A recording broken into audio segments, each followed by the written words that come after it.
everyone.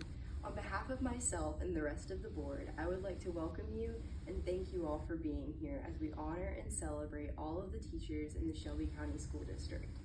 Because of you all, we were able to report a 94% graduation rate this year.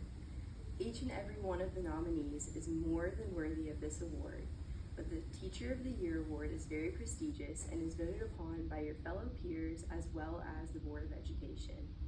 It is my honor and privilege to announce that the 2024-2025 Teacher of the Year goes to Miss Elizabeth Howard. Ms. Howard fosters an environment of proactiveness. She also uses innovative classroom techniques and relentlessly continues to research modern methods of teaching. I know you all are very excited for cake and photos, but let's please take a moment to reflect on what makes Ms. Howard's classroom so outstanding. First of all, she utilizes innovative classroom techniques. In her class, at least once a week, her students participate in group activities. One of the ways she's implemented this is by putting up vertical dry erase boards throughout her classroom. Traditionally, students work out practice problems on individual whiteboards, but with this method, they get to stand up, move around a little bit, and work together. Instead of figuring out problems on their own and getting stuck, they can ask each other questions and teach each other. In addition, she also uses multiple different methods of teaching. On Monday, Wednesdays, and Fridays, her students get to use online feedback-based programs such as iExcel and iReady. On Tuesdays and Thursdays, though, she has a strict no screens policy. All of her learning methods are hands-on and there is no online-based homework. This allows all of her students' separate learning styles to be accommodated for. In addition, innovation is nothing without passion.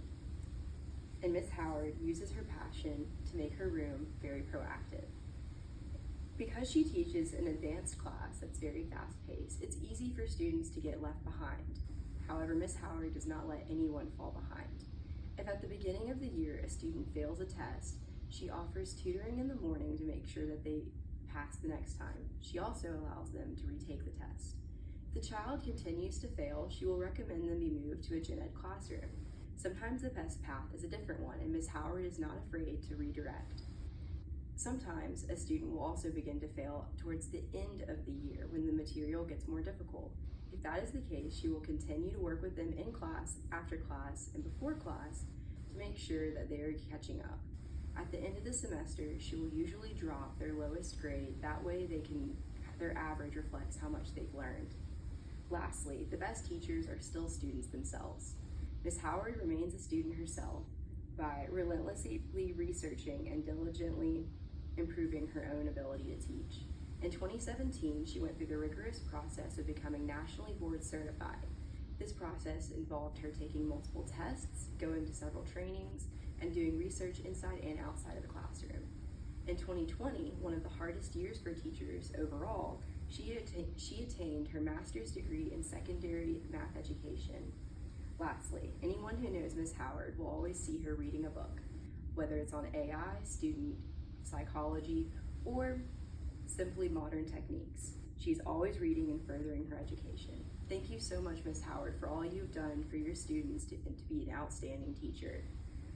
As the great Phil Collins once said, "In learning you will teach, and in teaching you will learn." Thank you all, and good night.